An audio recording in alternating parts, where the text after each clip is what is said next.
네, 우리 이제 끝날 때가 됐어요. 아마 오늘을 기점으로 영상을 당분간 찍지 않을 것이고, 개념어 테스트도 없을 거예요. 없을 거니까 마지막까지 유종의 미를 잘 거뒀으면 좋겠습니다.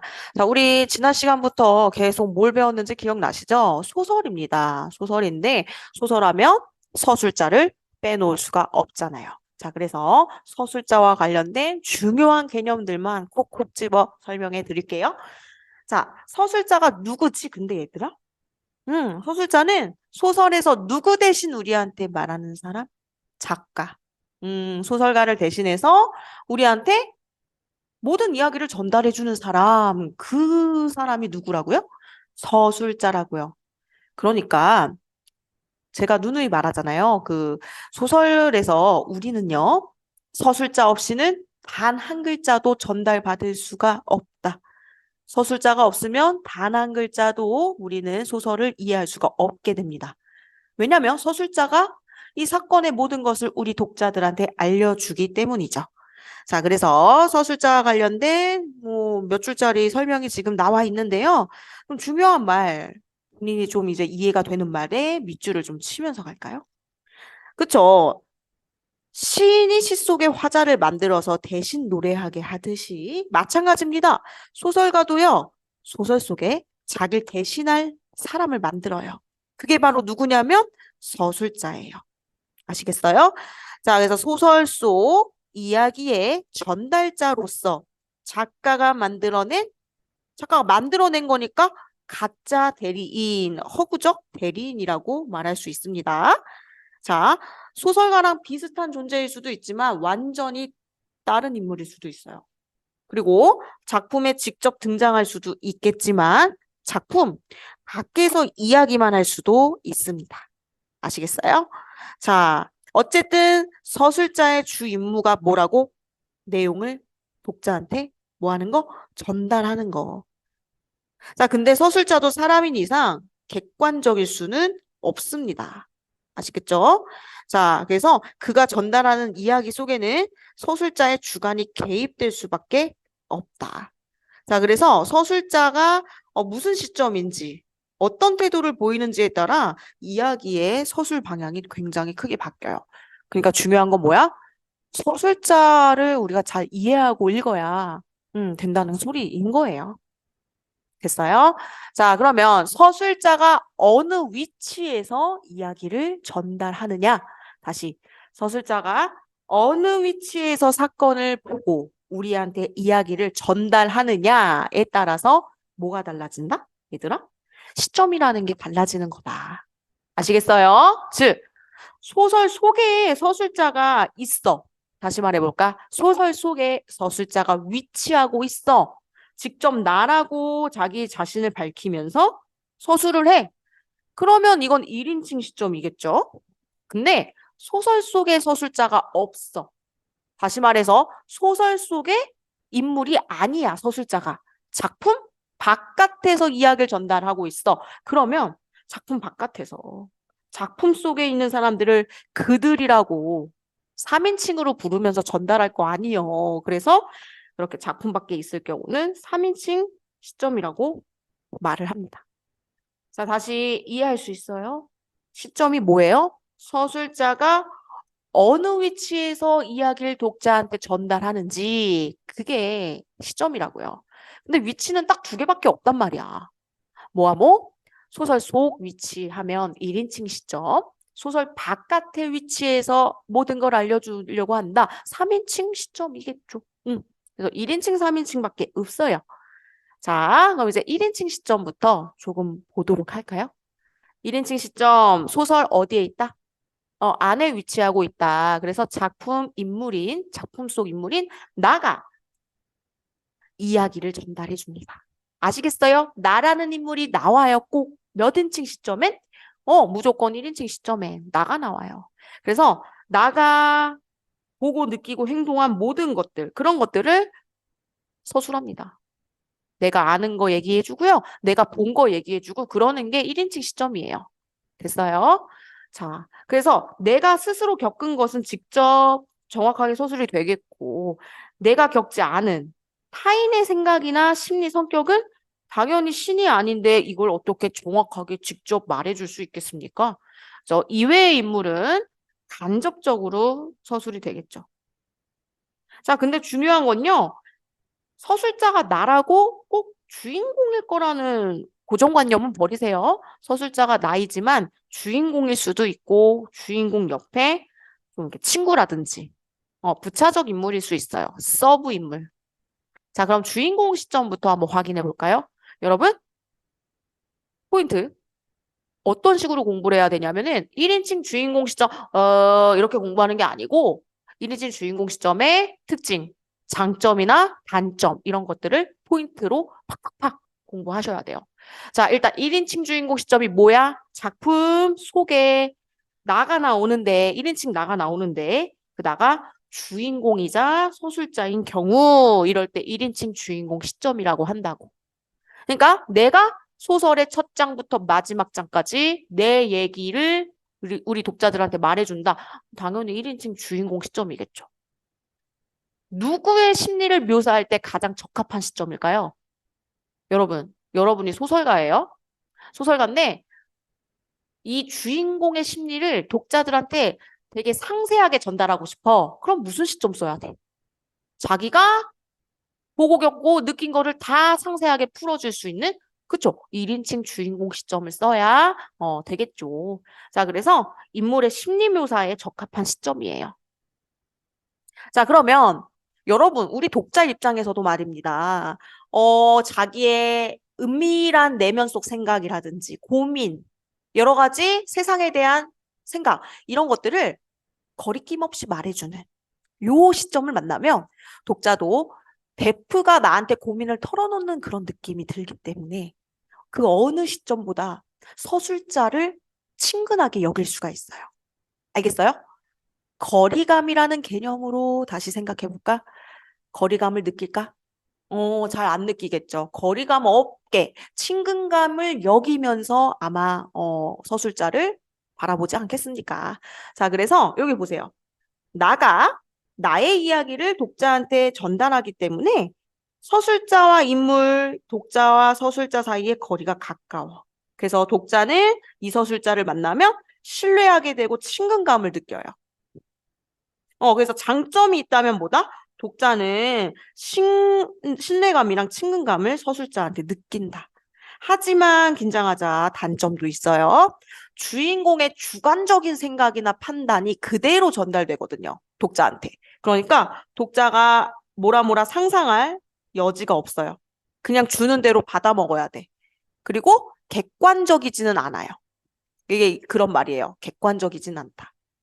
됐습니까? 자, 그래서 주인공 시점은 이런 특징이 있다. 됐습니까? 자, 넘어갈까요? 관찰자 시점은 작품 속에 1인칭 서술자 나오긴 하는데 주인공이 아닌 거예요. 그래서 부차적 인물인 경우가 1인칭 관찰자 시점이에요. 아시겠어요? 근데 아시다시피 서술자가 주인공이 아니죠? 그러니까 주인공의 내면을 우리가 정확하게 이 시점을 통해서는 알 수가 없습니다. 따라서 서술자는 관찰자 역할을 하게 됩니다.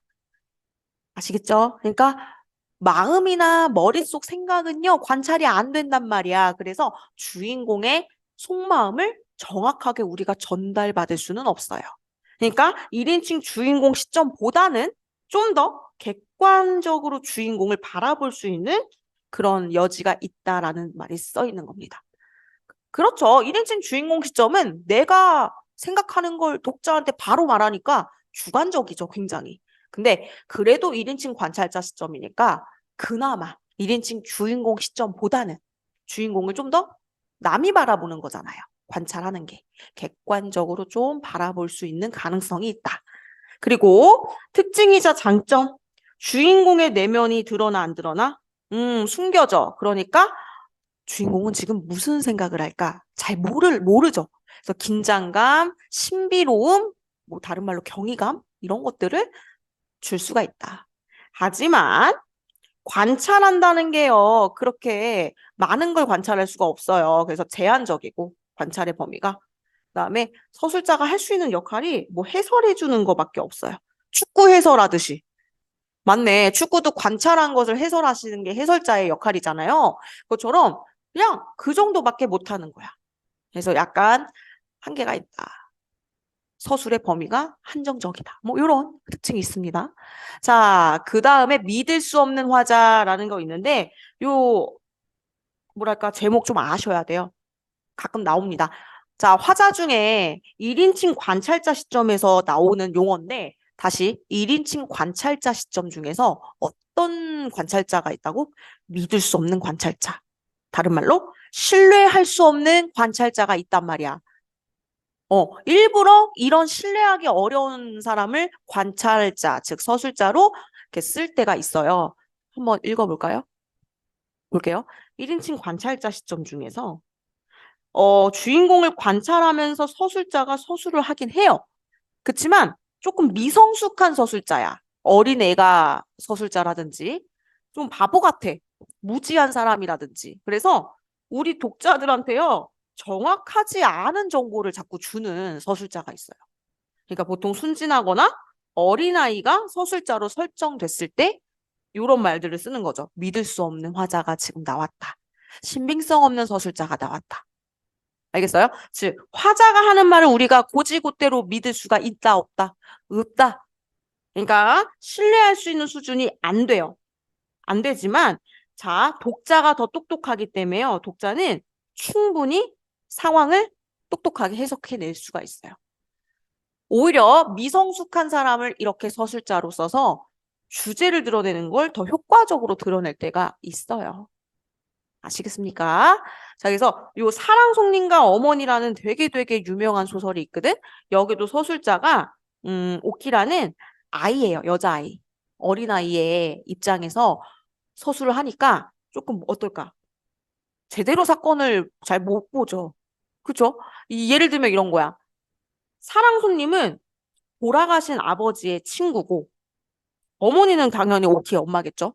근데 사랑 손님이 우리 집에서 하숙을 하게 된 거야. 돌아가신 아빠 친구가. 근데 둘이 자꾸 보면 얼굴이 빨개져요, 서로. 근데 미성숙한 화자, 서술자인 오키는 왜 얼굴이 빨개지지? 예를 들면 그러는 거야. 뭐 아저씨랑 엄마가 감기가 걸렸나? 막 이러는 거야. 사실은 둘이 좋아하는 감정이 막 싹 트니까 얼굴이 빨개지는 건데 그걸 몰라. 그건 누가 알아? 오히려 독자들이 더 찰떡같이 알아맞히게 되는 거예요. 그러면서 이제 순수한 그런 사랑이라는 것을 더 주제를 어린아이의 서술자, 어린아이 서술자를 통해서 부각하는 거죠. 그러니까 이런 식으로 어떤 경우가 있다? 믿을 수 없는 화자, 신빙성 없는 화자, 1인칭 관찰자 시점에서 가끔 나온다. 알아두셔야 돼요. 자, 넘어갈게요. 자, 이제 3인칭 시점입니다. 서술자가 어디 있다? 소설 바깥에 있다. 소설 바깥에서 서술하는 시점이라서 3인칭 시점인데요.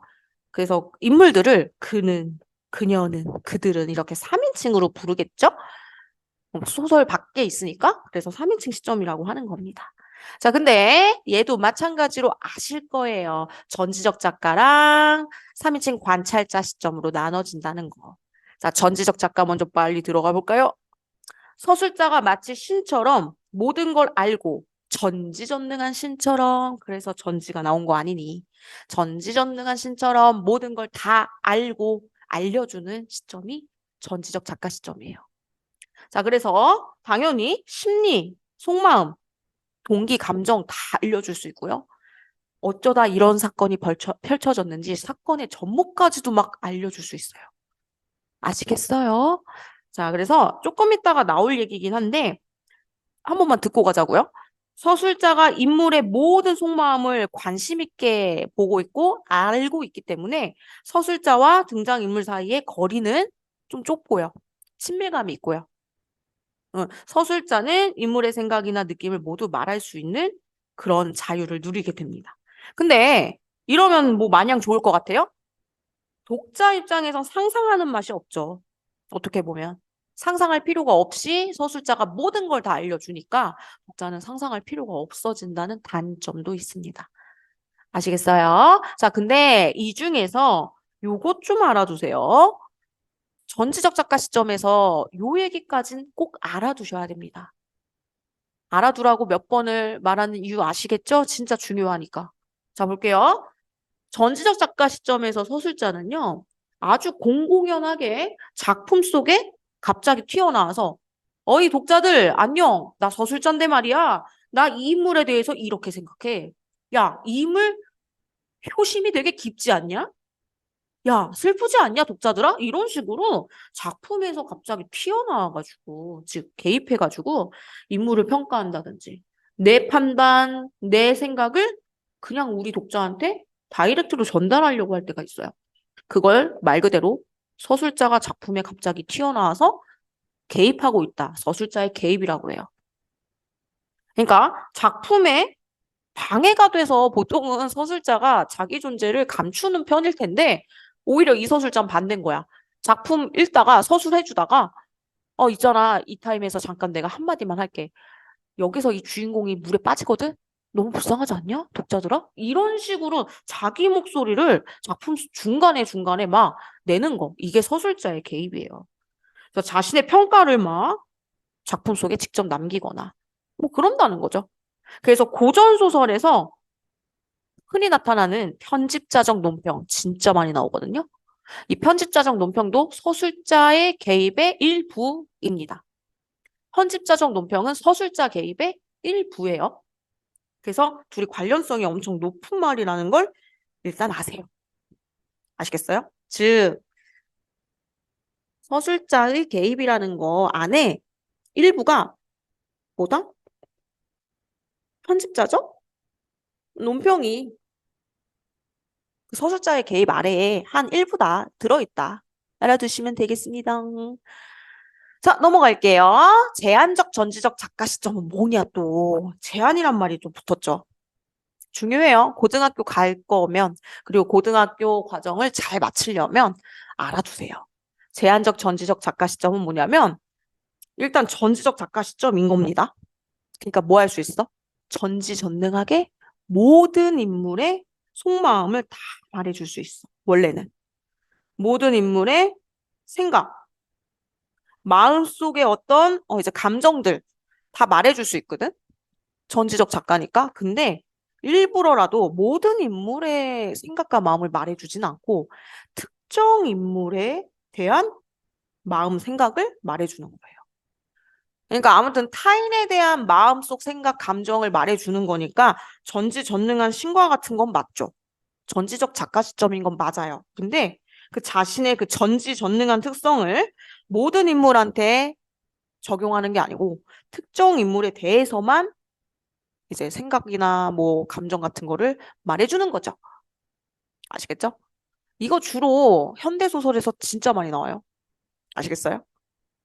그래서 이런 느낌이 있다 알아두시면 됩니다. 자, 그 다음에 작가 관찰자 시점. 3인칭 작가 서술자가 관찰하는 입장에서 이야기 서술하는 거야.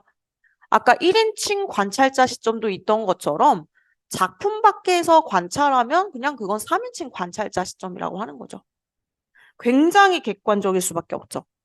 주인공이랑 무슨 이야기 안에서 관련이 있는 사람인 것도 아니고 작품 바깥에서 뭐예요? 자기의 막 평가 이런 거를 막 드러내지도 않고 관찰한 것만 우리한테 알려주는 거니까 얼마나 객관적이겠어요. 그래서 객관적인 시점을 골라라 하면 4가지 시점 중에 여러분 꼭 작가 관찰자 시점을 고르셔야 되는 겁니다.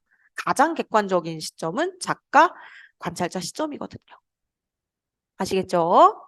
그래서 여기 보시면은 이렇게 표가 있는데 사건을 객관적으로 관찰한다 하면 2개의 관찰자 시점이 있어요. 근데 그 중에서도 여기에 별표를 하셔야 되는 겁니다. 1인칭 관찰자 시점보다는 작가 관찰자 시점이 훨씬 더 객관적이거든요. 훨씬 객관적이에요. 아시겠어요?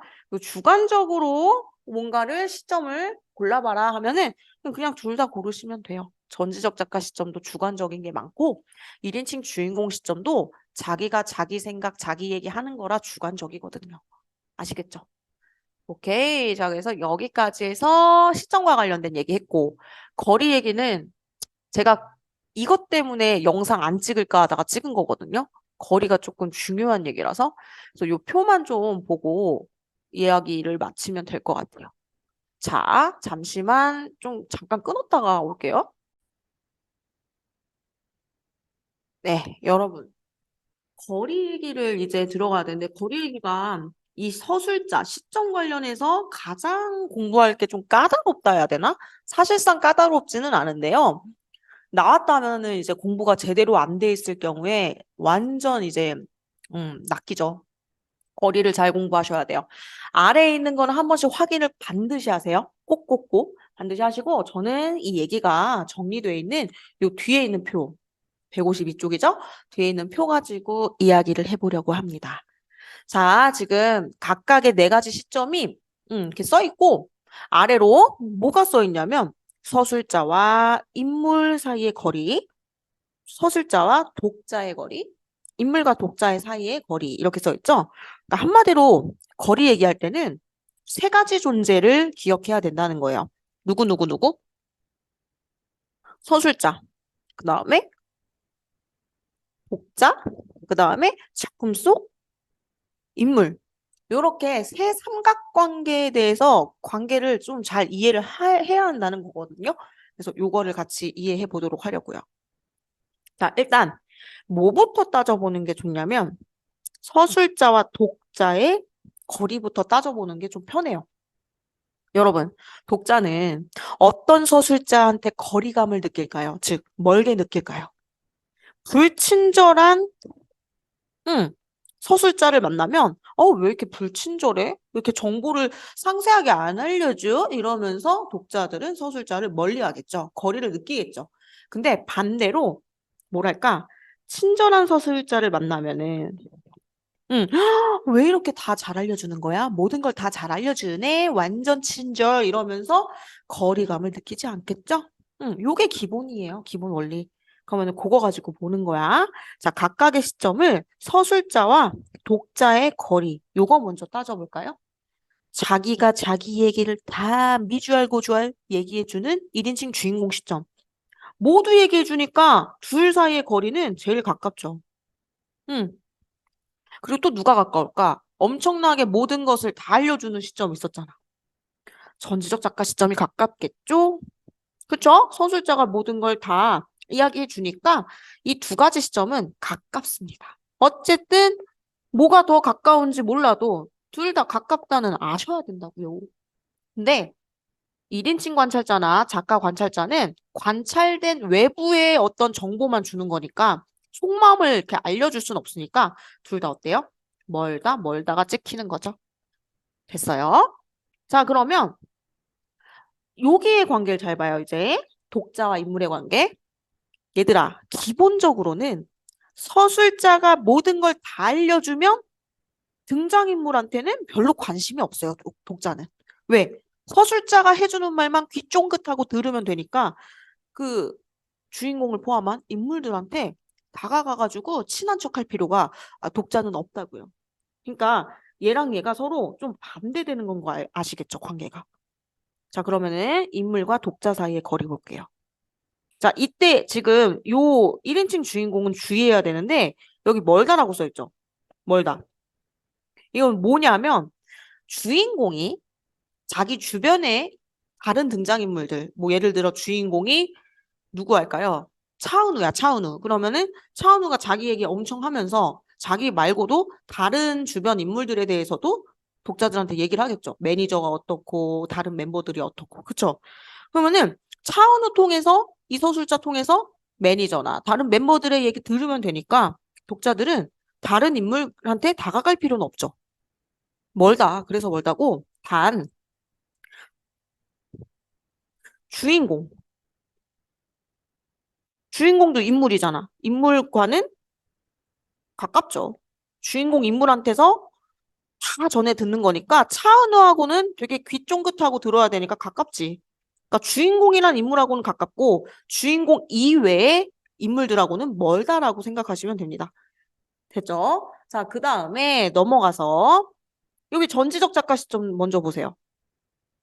전지적 작가도 아까 모든 걸 다 얘기해 주니까 서술자랑 독자 사이의 거리가 어땠어요? 서술자랑 독자? 가까웠죠? 그러면 인물과 독자의 거리는 자동으로 멀어지는 겁니다. 왜? 누가 다 알려주니까? 전지적 작가가 서술자가 다 알려주니까 알 필요가 없지. 인물한테 다가갈 필요가 없지. 그래서 인물과 독자의 사이는 멀어요. 이거 진짜 기억하셔야 돼요. 저 이거 시험에 냅니다잉. 자, 그러면 나머지 볼까요? 두 개의 관찰자 시점은 속마음을 다 알려주지 않았기 때문에 독자가 스스로 특히 주인공한테요. 다가가서 이해해야 돼요. 그쵸? 주인공을 포함한 인물들한테 다가가야 되기 때문에 가까울 수밖에 없어요. 그다음 가장 가깝다 써있죠? 3인칭 작가 관찰자 시점은 진짜로 객관적이고 진짜로 속마음과 관련해서 알 수 있는 정보가 없어. 그러니까 스스로 이해해야 하는 정도가 가장 커서 가장 가깝다. 어쨌든 둘 다 가깝다라는 걸 아시면 돼요. 독자는 인물한테 더 다가가서 인물에 대해서 일거수일투족 관심을 갖고 친밀하게 지내야지만 다 이해할 수가 있게 되죠. 우와, 이제 서술자와 인물 사이에 거리 남았어. 얘들아, 요것도 있잖아. 요 축도 어떤 서술자를 인물이 좋아하냐면 등장인물이든 그냥 부차적인 인물이든 자기 속마음을 잘 관심 갖고 캐내려고 하고 캐치하려고 하는 서술자를 좋아해요.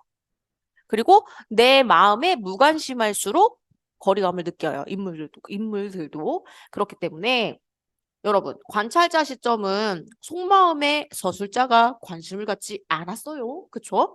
그러니까 나한테 관심이 없네 하면서 인물이 서술자를 싫어해요. 아시겠죠? 자, 근데 반면에 1인칭 주인공 시점은 서술자가 곧 주인공 인물이죠. 주인공 인물. 그러니까 차은우가 아까 예를 들면은 서술자이면서 주인공 인물이죠. 얘를 인물이라고 표현한다면.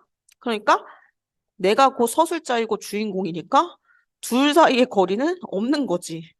내가 곧 난데 제일 가깝다. 서술자가 곧 인물이니까 제일 가깝다. 자, 근데 전지적 작가 시점은 제일 가깝다라는 말은 안 써있지만 가깝죠.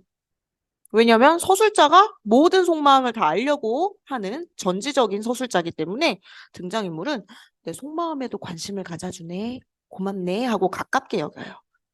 그래서 요 진짜 중요한 표 공부 같이 했습니다. 와우, 진짜 중요했거든요. 요거 이해 잘 해주세요. 꼭꼭. 자, 그럼 이제 소설이론이 다 끝났다고 보여요. 소설이론 다 끝났고, 자, 화면은 지금 안 나오지만 153쪽부터 희곡, 시나리오 얘기가 나오죠. 여기 희곡과 시나리오는 여러분들이 그냥 한 번씩 읽어주시면 좋겠습니다. 그렇게 뭔가 부담감이 많지는 않고요. 특히 그래서 강의를 잘 들어야 되는 거야. 어딜 잘 봐주시냐면요. 154쪽. 나 강의 영상 중에 지금 오디오로만 말하고 있죠? 귀 쫑긋하고 듣는 사람만 잘 보겠죠? 해설, 대사, 지시문. 이게 희곡의 구성 요소라는 거 아셔야 돼요. 시험에 낼게요. 희곡의 구성 요소 3개. 해대지라고 외우세요. 해설, 대사, 지시문. 154쪽에 있습니다. 그리고 155쪽에 가시면 가로 2번에 아래쪽에 보여요? 희곡의 구성 단위. 발단 전개, 절정, 하강, 대단원. 소설이랑 좀 다르죠. 소설은 발단, 전개, 위기, 절정, 결말인데 희곡은 발단, 전개 다음에 바로 절정, 그 다음 하강, 대단원 이렇게 좀 구성이 달라요. 그래서 그거 공부가 돼 있기. 그 다음 뭐가 있냐면 155쪽 맨 아래 막이라는 거 있죠. 그리고 156쪽 맨 위에 장 있죠. 막과 장이요. 뭐의 구성 단위냐면 희곡의 구성 단위예요. 희곡은 막과 장으로 이루어져 있습니다. 1막 1장, 1막 2장, 2막 1장, 2막 2장 이런 식으로. 아시겠죠? 자, 그리고 157쪽에 시나리오가 있는데 시나리오의 단위는 막과 장이 아닙니다. 시나리오하고 157쪽 아래에 5줄 있죠? 자, 거기서 중요한 말만 밑줄 치세요. 시험에 냅니다. 자, 일단 첫 번째, 작가가 상상해낸 허구적 이야기다. 시나리오만 그럴까요? 여러분 아는 소설, 좀 전에 봤던 희곡, 그리고 지금 읽는 시나리오 모두 작가가 만들어낸 가짜 이야기 허구입니다. 소설도 가짜 이야기인 거 아시죠? 그래서 공통점이 있고 아까 막과장이 이 희곡의 단위였다면 시나리오의 단위는 장면이에요. 장면, 씬 넘버. 씬 단위다. 그다음에 희곡과 마찬가지로 대사랑 행동이 중요한 문학 작품이 시나리오다. 그치만 희곡과는 다르게 시간이나 공간적 제약을 많이 받지 않습니다. 덜 받는다. 다시 시간, 공간의 제약을 많이 받는 건 희곡이고요. 시간, 공간의 제약을 덜 받는 거, 등장인물 수도 제한을 좀 안 받는 거 시나리오다. 그래서요, 마지막 158쪽에 맨 위에 있는 표 보이죠? 희곡과 시나리오 이렇게 분석한 거, 비교한 거. 그건 조금 참고해서 봐주셔야 돼요. 이거는 공부해 오세요. 머리로 막 이렇게 외울 건 외우고 공부하세요. 그리고 158, 159는 지금 하진 않습니다. 시나리오가 시험에 들어갈 때 해도 충분할 것 같아요. 그래서 여기까지 해서 우리 문학 네 갈래에 대해서 볼만한 건 좀 다 봤어요. 그동안 방학 동안 너무너무 고생 많았어요. 여기까지 할게요.